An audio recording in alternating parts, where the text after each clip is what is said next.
Assalamualaikum warahmatullahi wabarakatuh.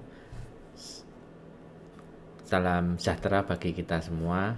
Baik, pada kesempatan kali ini, pada video kali ini saya akan membuat video tentang bagaimana sih membuat bab 1 di sebuah penelitian skripsi mahasiswa. Video ini saya buat khusus untuk mahasiswa bimbingan saya, tetapi jika Anda semua menonton video ini selain bimbingan saya, selain mahasiswa saya, semoga mendapatkan inspirasi dan mendapatkan sisi-sisi positifnya. Jika ada hal-hal yang tidak sesuai, ya silahkan Anda boleh deh komen di bawah ini, bisa komentar dan seterusnya, selama memang komentar-komentarnya yang baik. Artinya saya juga manusia, pasti juga ada siapa tahu ada kesalahan, ada sesuatu hal yang kurang atau beda pendapat, itu tidak apa-apa Anda sampaikan semua di sini. Nah, pada kesempatan ini saya akan membedah gitu ya, sebenarnya menyusun bab 1 itu gimana sih gitu ya. Sepertinya banyak yang selama pengalaman saya membimbing mahasiswa, sepertinya banyak yang mengalami kesulitan bagaimana membuat bab 1. Nah, tentunya ini di setiap fakultas, setiap universitas itu beda-beda ya formatnya. Itu ya, tentunya berbeda. Artinya di Fakultas Psikologi UMM, kebetulan saya ngajar di situ, kita sudah memiliki format yang sesuai dengan jurnal. Jadi formatnya ya mirip-mirip dengan jurnal-jurnal yang beredar di Indonesia, atau bahkan sudah kita mengikuti format-format jurnal luar gitu ya. Nah, tapi saya nggak tahu di fakultas lain atau di universitas lain seperti apa formatnya. Yang pertama, hal yang harus Anda pelajari, yang harus Anda pahami itu adalah baca buku panduannya dulu. Itu yang kadang mahasiswa nggak mau membaca gitu ya, nggak mau membaca buku panduan skripsi di prodinya masing-masing, di fakultasnya masing-masing. Kadang itu sangat sepele, tapi itu sangat krusial sekali, karena saya yakin tim akademik menyusun panduan itu ya tujuannya adalah untuk memudahkan gitu ya, memudahkan mahasiswa agar sesuai dengan standar yang ditetapkan oleh eh, prodinya itu atau fakultasnya. Nah, itu yang perlu dipahami. Yang kedua adalah biasanya mahasiswa bingung, misalnya gini ya, Pak saya kan nggak pinter nulis gitu ya, termasuk saya termasuk saya itu sebenarnya tidak pinter nulis gitu ya, tetapi memang karena tuntutan, karena namanya dosen ya nggak mau harus neliti, harus melakukan penelitian. Nah, walaupun basic saya memang tidak bisa nulis, ya harus belajar. Nah, lama-lama nanti akan terbiasa gitu ya. Walaupun saya masih sering minta pendapat orang lain untuk membaca tulisan saya dan minta komentar, dan dari situ saya perbaiki lagi. Sebenarnya hanya proses saja kok. Sebenarnya hanya proses pembiasaan dan proses memaksa diri kita untuk menuangkan ide gagasan dalam sebuah tulisan. Biasanya kalau saya sendiri karena saya memang basic dasar saya mungkin menulis juga tidak begitu baik, atau mungkin sepertinya ya masalah klasik lah, kita semua ya warga Indonesia gitu ya, bisa jadi ya saya pernah membaca sebuah artikel yang memang literasi kita sangat rendah gitu. Nah, hal yang harus saya lakukan adalah sebelum menulis itu biasanya saya membaca beberapa jurnal dulu yang ada kaitannya dengan penelitian saya. Jadi semua saya baca, saya amati, kalau penelitian ini seperti ini, arahnya seperti ini, modelnya seperti ini. Atau bahkan penelitian-penelitian luar. Saya mencoba untuk mencerna penelitian-penelitian luar negeri, jurnal-jurnal luar negeri yang bisa jadi sama dengan penelitian saya. Saya ikuti alurnya. Itu yang paling gampang. Itu yang paling ideal dan yang paling perfect gitu ya kalau menurut saya. Kalau kita sendiri kurang pinter menghubungkan bahasa atau menghubungkan antar paragraf, itu paling gampangnya seperti itu.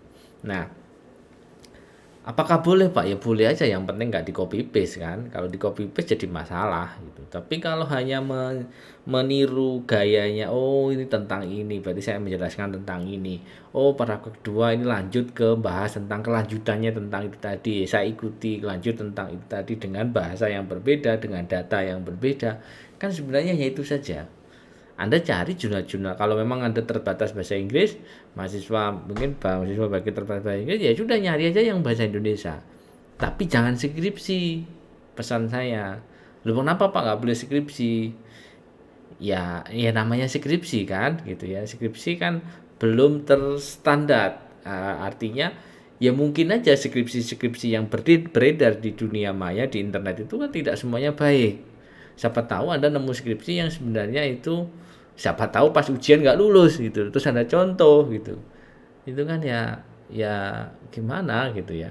Nah, gampangnya Anda cari jurnal gitu loh, jurnal psikologi ya, atau jurnal, pokoknya jurnal yang ada kaitannya dengan penelitian Anda. Kalau Anda psikologi ya sesuai dengan psikologi gitu. Dan ingat, jurnal itu beda dengan skripsi, itu saya tekankan lagi. Kadang mahasiswa masih ngeyel, saya udah ngambil jurnal, mana jurnalnya, ditunjukkan kepada saya skripsi. Skripsinya ya, kalau skripsi dimasukkan jurnal masih oke lah gitu, karena sudah melalui proses standar. Tapi skripsi mentah-mentah gitu ya, tidak masuk jurnal, tidak masuk apa-apa gitu. Wah, ini sangat ya rendah sekali, apa namanya, menurut saya ya, ininya lah apa, kualitasnya gitu ya. Saya bukan berarti merendahkan skripsi, tidak, tetapi kan tidak semua skripsi juga bagus gitu. Tapi kalau jurnal minimal itu ada standarnya lah gitu, dari apa, tim pengelola jurnalnya pasti melalui review, sudah melalui review, itu yang perlu dipahami.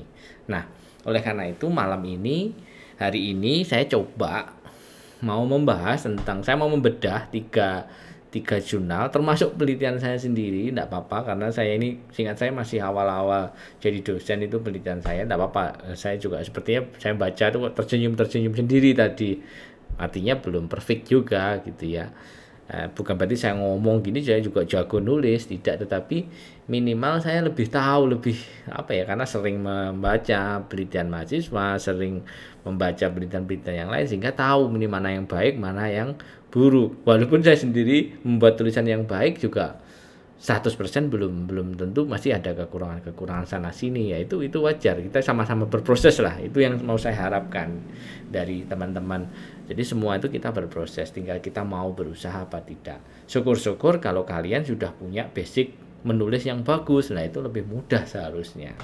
Nah baik, saya akan mencoba untuk menunjukkan materi. Nah pertama, ini yang paling ideal. Ini bukan penelitian saya ya, tapi ya ini penelitiannya Bu Stella Olivia, dan saya mohon izin menyampaikan ini. Dan ini juga saya ambil dari jurnal Anima Ubaya. Ini jurnal yang paling, ya menurut saya akui lah, jurnal Anima ini memang yang paling bagus di Indonesia saat ini, psikologi ya maksud saya, reputasinya juga bagus. Dan ini ada dua versi, ada yang bahasa Inggris, bahasa Indonesia. Ini saya tunjukkan yang bahasa Indonesia saja biar mudah dipahami oleh teman-teman. Nah, beliau ini meneliti, Stella dan kawan-kawan meneliti tentang pola asuh permisif ibu dan keyakinan diri mahasiswa menentukan penyesuaian diri terhadap tantangan perguruan tinggi. Jadi pola asuh permisif ibu dan keyakinan diri mahasiswa menentukan penyesuaian diri terhadap, jadi ini dua variabel ya sepertinya ya. Nah, coba kita lihat. Nah, hal yang harus dipahami adalah kita harus cari tahu dulu ini variabel bebasnya mana, variabel terikatnya mana. Itulah yang akan menentukan bagaimana Anda menulis latar belakang. Walaupun ya setiap individu itu punya cara sendiri-sendiri. Tidak harus sebenarnya, tidak harus, tapi umumnya gitu ya. Gimana ya? Tidak harus tapi umumnya ya. Kebanyakan penelitian memang berangkatnya itu dari variabel Y-nya, variabel terikatnya, masalah penelitiannya. Nah, dalam konteks ini coba kita lihat apakah di penelitiannya Stella Olivia ini berangkat dari masalah penelitiannya, yaitu tentang penyesuaian diri terhadap tantangan di perguruan tinggi terkait dengan mahasiswa. Coba kita lihat latar belakangnya. Ya benar, berarti pertama kali saja saya melihat kata-kata ini perguruan tinggi, berarti kan yang mau dibahas tentang perguruan tinggi ini. Berarti berangkatnya dari masalah di perguruan tinggi ini. Itu yang perlu dipahami. Jadi paragraf pertama itu menentukan sebenarnya mau berangkatnya dari mana. Oh, kalau penelitian saya ini berangkatnya dari perguruan tinggi ini. Nah, baik. Ya, di paragraf pertama itu pasti akan membahas tentang apa sih yang terjadi di perguruan tinggi itu. Sebentar, ini kita baca dulu sebentar. Perguruan tinggi merupakan tempat menimba ilmu dan bla bla bla menanyakan pada mahasiswa. Nah, ini mahasiswa kan pertama bingung. Nah, ini masalahnya sudah ketemu. Yaitu pada tahun pertama merasa bingung, ada aturan, cemas, tidak yakin. Ya, inilah yang terjadi. Jadi yang saya katakan tadi, masalah penelitiannya apa? Ya, masalah penelitian sudah terdapat ini di paragraf 1 tentang ini masalahnya apa dan seterusnya. Sudah, ini harus ada ditutup dengan sumbernya. Jangan sampai tidak ditutup dengan sumbernya atau referensinya. Kalau nggak ada, lah ini yang ngomong siapa gitu. Kadang ada mahasiswa yang menganggap itu hasil temuan saya, Pak. Loh, Anda itu siapa gitu, kok sudah menemukan gitu ya. Ya nggak apa-apa kalau saya itu magang, Pak, misalnya. Ya kalau di mahasiswa psikologi ada proses magang ya, jadi sebelum skripsi mereka magang sehingga kadang penelitian itu berangkat dari magangnya. Tidak apa-apa, tapi tolong dijelaskan di sini bahwa hasil hasil temuan peneliti saat magang mendapatkan, nah itu harus disampaikan. Kalau tidak ada, ya kita nggak tahu itu statement Anda, opini atau argumentasi. Nah, itu yang perlu dipahami ya. Deskripsi itu kan nggak boleh Anda berpendapat beropini, itu kan nggak boleh. Harus boleh beropini tapi harus ada dasarnya, harus ada sumbernya, itu adalah argumentasi itu. Itu yang perlu dipahami. Terus sudah kan kita paragraf 1. Kita bagaimana kita melihat ke paragraf 2-nya. Biasanya sering mengalami, nah ini paragraf kedua itu masih menjelaskan tentang melanjutkan dari paragraf yang pertama, mempertajam dari paragraf yang kedua ini. Perguruan tinggi dan seterusnya, ini juga ada santrok. Nah, berbagai emosi, nah ini sudah mulai masuk ke emosi tadi yang terkait dengan mengeksplor dari cemas, tidak yakin, tadi ya dieksplorasi ke sini lagi. Nah, ini juga penulis juga melakukan penelitian terhadap duta dan seterusnya. Nah, ini masih mengungkap tentang masalah-masalah yang terjadi di perguruan tinggi, yaitu masalah apa ini? Penyesuaian diri ya. Ya, oke, masalah-masalah di penyesuaian diri. Berarti hal yang harus Anda lakukan ketika membuat skripsi, kalau kita ngacu ini aja, kita ngacu alurnya Bu Stella, Olivia dan kawan-kawan ini ya. Ya sudah, kita ngacu pada variabel Y-nya dulu, masalah penelitiannya itu apa. Nah, ini sudah dijelaskan panjang lebar itu sampai 3 paragraf sampai 4 paragraf gitu. Nah, baru Pak bagaimana sih peralihan? Ya, ini kan sudah ya, sudah dijelaskan baik 3-4 paragraf itu. Terus tiba-tiba kita mencoba kita lihat kira-kira mengarahkannya ke pola asuh dan keyakinan itu kira-kira bagaimana nih gitu kan ya. Ini 3 variabel sepertinya ya. 3 variabel ini tadi. Salah, saya nyebut saya tadi. Oke. Coba kita lihat mana ada kata-kata keyakinan individu.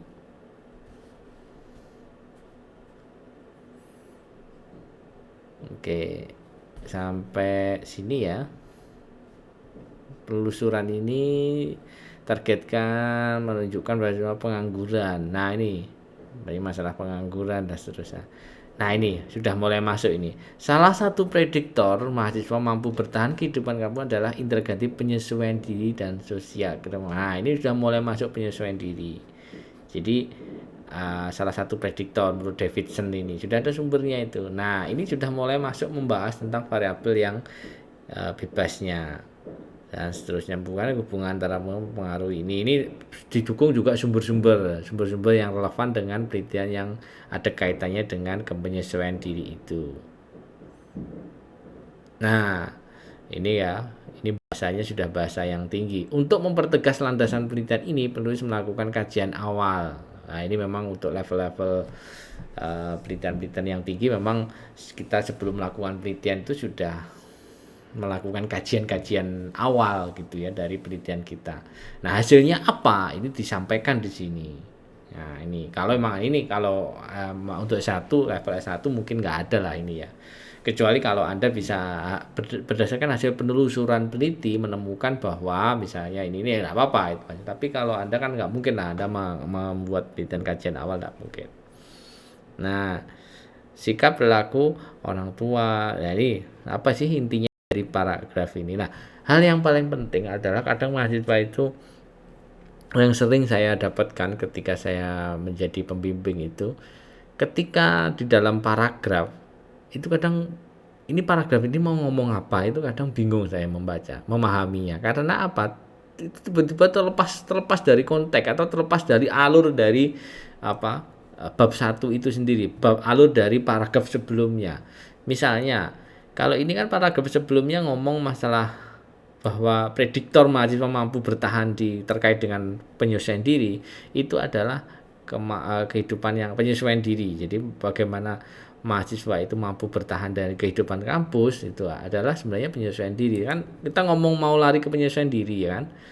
Nah, setelah itu apa? Ternyata itu tidak hanya sekedar teori saja, si peneliti juga sudah membuktikan juga bahwa penyesuaian diri itu juga menjadi hal yang sangat urgent. Nah, terkait penyesuaian dirinya, kalau si peneliti ini mencoba untuk menemukan lagi, larinya adalah di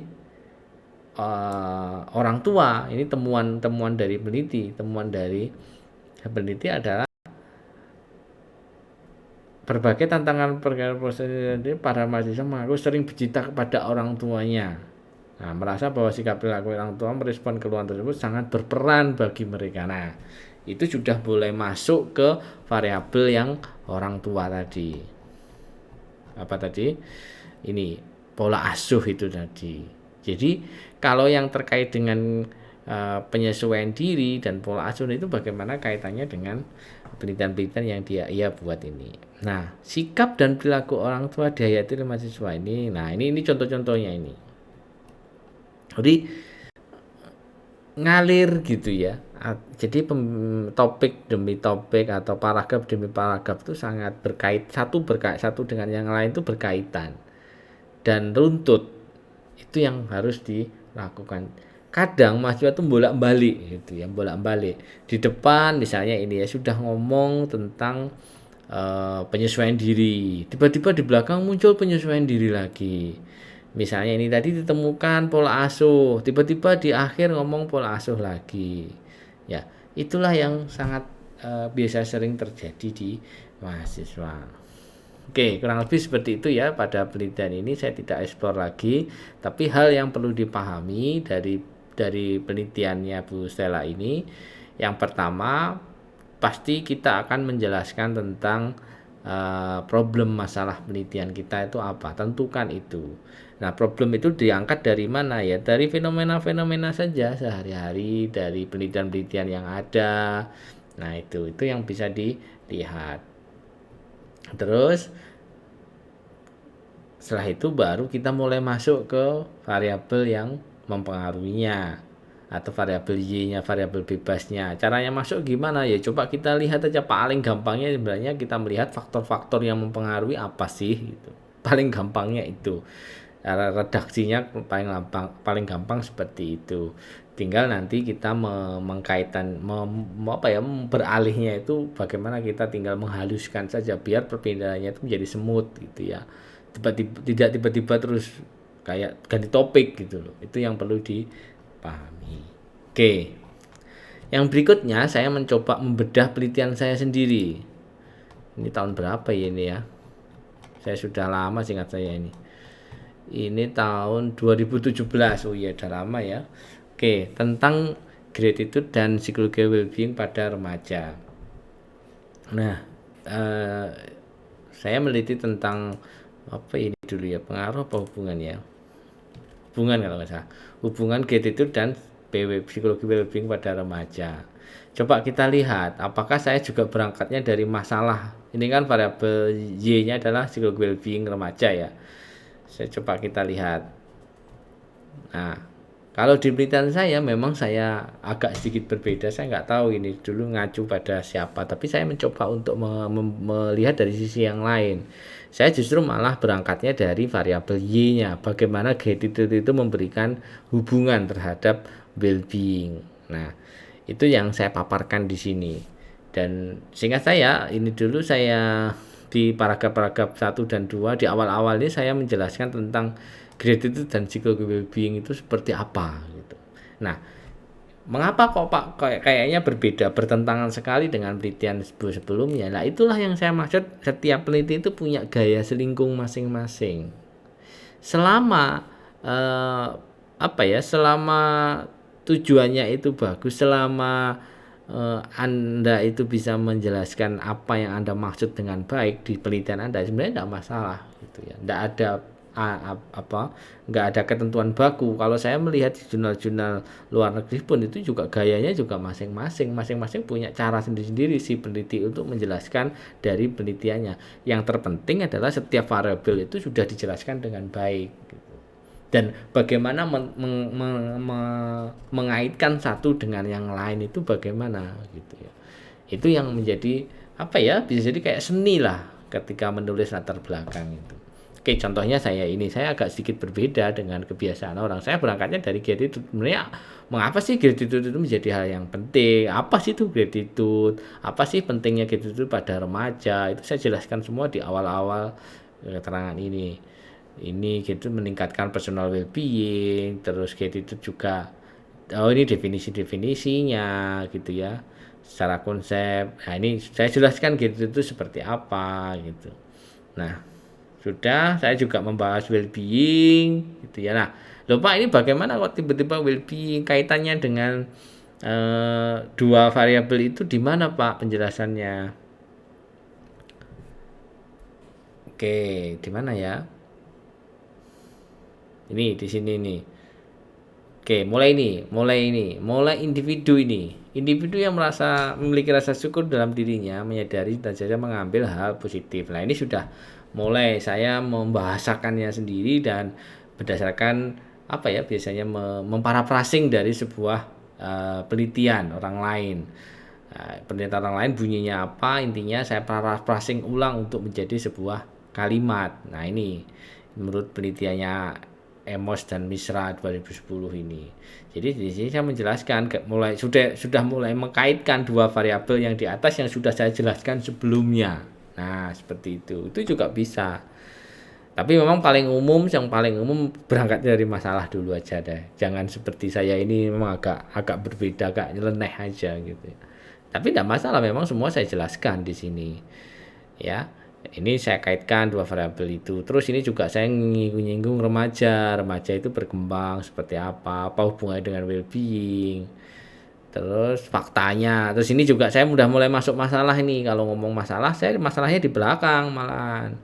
Saya ngomong masalahnya di belakang. Namun faktanya peran sekolah ini belum ini saya buktikan dengan data-data apalah gitu ya yang ada, walaupun ini masih sporadis lah. Seharusnya ini bisa jadi satu paragraf yang padat, yang berisi gitu ya. Kalau saya boleh ngomentari penelitian saya sendiri, ini kan masih comot-comot lah, sepertinya belum terstruktur lah. Seharusnya ini satu paragraf aja cukup ini, tapi berisi banget gitu. Ini kan masih paragrafnya kecil-kecil ya kalau saya lihat. Nah, ini baru hal itu disebabkan karena kondisi adaptif. Nah, ini kaitannya dengan gratitude itu. Baru di endingnya saya simpulkan bahwa ternyata gratitude itu penting untuk bagi remaja. Oleh karena itu penelitian ini. Nah, jadi nyawanya sebuah penelitian itu sebenarnya di akhir dari paragraf ini. Sebenarnya apa sih urgenitas penelitian ini harus ditampakkan, harus ditunjukkan. Sebenarnya urgenitas penelitian ini, mengapa sih penelitian ini mengapa sih penelitian ini dibuat? Mengapa sih penelitian ini layak untuk diteliti gitu. Itu seharusnya di ending sebelum kesimpulan ini, bahwa apa sih pentingnya dari apa sehingga penelitian ini sangat layak untuk diteliti, yaitu bertujuan ini dan ini sudah selesai. Nah, paragraf-paragraf sebelumnya itulah yang menjadi sebenarnya hal yang sangat krusial sekali untuk membuat sebuah penelitian yang bagus. Saya pun juga masih proses ya. Nah, itu yang perlu dipahami. Jadi bisa ditarik kesimpulan. Yang terpenting adalah si penelitian di bab 1 itu harus menjelaskan variabel-variabel yang akan kita teliti. Kalau dalam konteks judul saya berarti saya harus menjelaskan remaja. Tapi nggak usah sampai definisinya remaja itu apa, itu udah dalam konteks yang lama itu. Tapi sebenarnya apa sih psikologi well-being remaja? Mengapa sih remaja misalnya? Apa sih hal-hal yang menarik, problem yang menarik dari remaja itu apa sih saat ini gitu loh. Nah, itu saya gambarkan kan tadi. Terus selain itu juga gratitude itu apa sih gitu ya. Secara konsep bagaimana, secara definisi bagaimana, secara teori bagaimana, gitu saya jelaskan. Well-being juga. Nah, terus baru saya kaitkan dua variabel ini. Kurang lebih seperti itu aja bab 1 itu. Nggak usah macam-macam, nggak usah kemana-mana gitu ya. Fokus gitu. Nah, oke itu ya. Dan yang terakhir saya akan mencoba melihat skripsi mahasiswa saya sendiri ini, bimbingan saya sendiri. Nah, ini punyanya Mbak Rizka ini juga sudah, tapi ini yang menurut saya yang tergolong yang bagus ya, tergolong yang baik menurut saya. Yang Mbak Rizka ini juga pinter nulis sepertinya, kalah lah saya bisa jadi ya. Mbak Rizka juga bagus nih tulisannya. Nah, ini Mbak Rizka ini meneliti tentang pengaruh IU gitu ya, intolerant of adversity, terhadap psikological distress pada remaja. Nah, kalau kita lihat judulnya, seharusnya apa yang harus perlu dijelaskan dulu? Nggak bisa menjawab ya. Oke, berarti psychological distress pada remaja. Jadi seharusnya berangkatnya dari psychological distress pada remaja. Masalah yang terjadi psikologi distress remaja itu apa? Coba kita lihat latar belakangnya apakah seperti itu. Ya, sepertinya berangkatnya dari remaja ya. Remaja itu apa yang terjadi, mengapa ya. Nah, bentar. Benar ya? Oh iya, pada remaja. Jadi sebelum ke stres, Mbak Rizka ini membahas tentang remaja. Ini yang saya tunjukkan kepada semuanya, bimbingan saya atau siapapun yang melihat video ini. Saya gampang jadi pembimbing itu melihat tulisannya Mbak Rizka ini bagus atau tidak bagus itu saya lihat itu dari sumber-sumbernya ini. Kalau satu paragraf saja berhasil di dalam satu paragraf itu banyak sumber yang muncul, saya apresiasi itu mahasiswa saya. Artinya, wah, literatur yang dibaca pasti banyak. Artinya individu itu serius mengerjakannya. Tapi kalau hanya satu paragraf, hanya satu di ending sini saja, wah itu yang ya apa ya, sangat sederhana lah. Jadi ya ini hasil bimbingan saya ini. Mbak Rizka itu mampu saya arahkan sedemikian rupa. Mbak Rizka juga mampu membuat sumber-sumber yang banyak dalam satu paragraf. Ini yang menurut saya bagus. Walaupun yang dibahas itu masalah remaja gitu. Tapi Mbak Rizka bisa dari sumbernya ada 1, 2, 3, 4, 5, 6 gitu. Oh ini sama ini. 5 ya. Ada 5 sumber dalam satu paragraf. Itu yang bagus. Jadi satu paragraf itu menjadi data yang isinya itu sangat padat sekali dan sangat bermutu sekali karena sumbernya sangat banyak. Ini bercerita tentang banyak ini, misalnya masalah emosi, masalah relasi sosial, masalah apalagi konsep diri, masalah apalagi tugas-tugas perkembangan dan seterusnya. Emosi ya, ini emosi masih sama dengan emosi yang di atas. Ini saling melengkapi satu dengan yang lain. Nah, kebanyakan mahasiswa itu kalau yang pengalaman saya ketika membahas remaja ini bisa jadi satu halaman sendiri itu masih remaja saja lah. Ini menurut saya terlalu berlebihan, karena satu paragraf saja cukup. Ini aja misalnya Mbak Rizka dulu di awal-awal sepertinya ya lebih dari satu paragraf ini, karena ini udah selesai, Mbak Rizka sudah lulus, ini kan pastinya tentu melalui bimbingan yang panjang. Saya padatkan aja jadi satu paragraf. Nah, jadilah ini. Nah, ini hanya bahas remaja saja. Bayangkan cuma satu ini. Saya nggak tahu nanti coba di belakang-belakang apakah masih kecolongan juga, Mbak Rizka masih bahas remaja juga. Coba kita lihat aja nanti. Oke. Berikutnya Mbak Rizka sudah mulai fokus membahas stres ya. Stres itu apa sih? Stres itu bisa positif, bisa negatif gitu ya. Ini juga kaitannya dengan psikologi stres. Nah, ini coba sekali lagi nih. Ini yang saya apresiasi ini pada bimbingan saya. Semoga bisa diikuti oleh bimbingan-bimbingan saya yang lain. Satu paragraf coba kita hitung bareng-bareng. Ini ada berapa? 1, 2, 3, 4. Oh, ini sama ini 5, 6. Ada 6 sumber yang dikutip. Nah, itulah yang menjadi apa ya? Penelitian itu menjadi sangat terasa sekali gitu ya, sangat bagus sekali. Jadi satu paragraf aja sudah sumber-sumbernya banyak, dan tentang psikological distress itu sangat kuat sekali karena tidak hanya satu sumber saja tapi berbagai sumber yang ditulis oleh Mbak Rizka ini. Ini sebagai contoh. Walaupun ini masih ada dalam ya, sebenarnya saya nggak senang ada kata-kata dalam ini, artinya tidak langsung pada sumbernya. Sebisa mungkin hindarilah kata-kata dalam. Ini masih kecolongan satu, tidak apa-apa. Oke, ini terus ini prevalensi gelombang. Oh, ini prevalensinya tentang kesehatan mental pada remaja, tapi bukan ngomong remaja, tidak apa-apa. Oke, penelitian ini juga ini masih psikological distress kan ya. Nah, ini coba kita lihat perpindahannya ke IU di mana. Di sini nih kayak ya, perpindahan ke IU. Terus juga ini ngomong-ngomong COVID ini. Ya, saya nggak tahu ini tiba-tiba kok muncul COVID. Padahal di atas kan nggak ada kata-kata COVID ya kayaknya ya. Ya oke lah, nggak apa-apa lah. Agak masih melebar dikit nggak apa-apa. Tapi memang maunya memang kemarin ada COVID-nya mau dibahas dikit-dikit gitu. Karena memang konteksnya sekarang ini COVID, walaupun judulnya nggak ada gitu ya.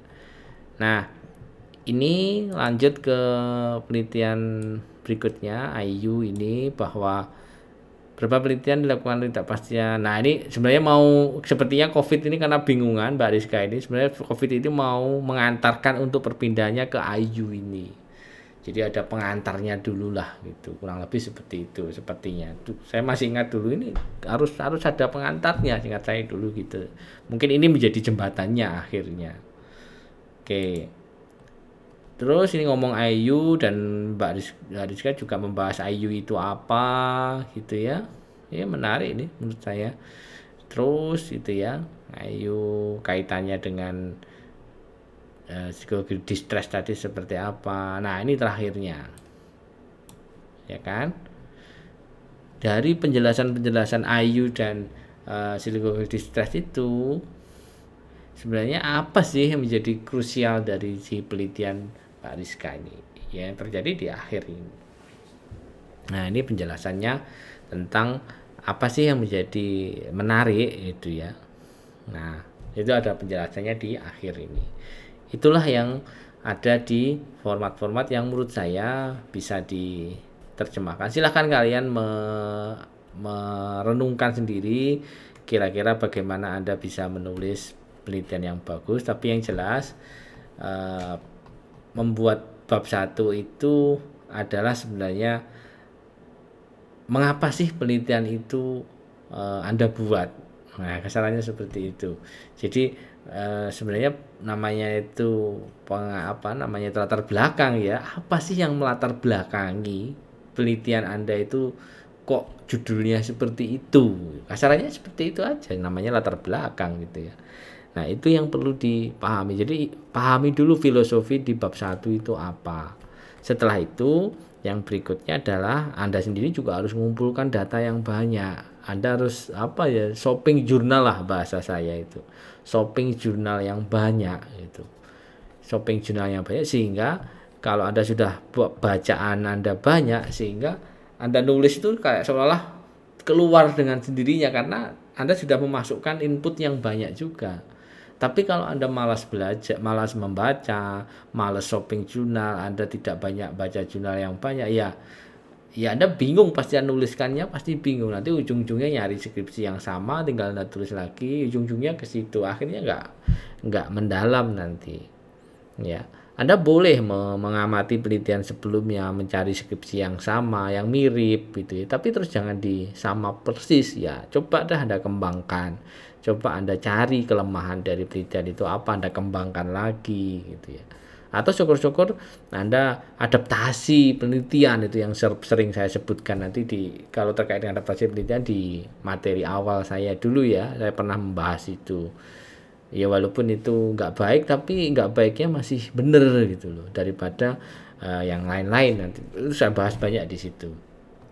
Oke, itu ya kurang lebih, semoga bermanfaat video ini. Semoga bisa menjadi bahan pengetahuan untuk Anda menyusun skripsi khusus untuk bab 1. Nanti berikutnya akan saya lanjutkan di metode penelitian atau di teori. Itu saja saya akhiri. Wassalamualaikum warahmatullahi wabarakatuh.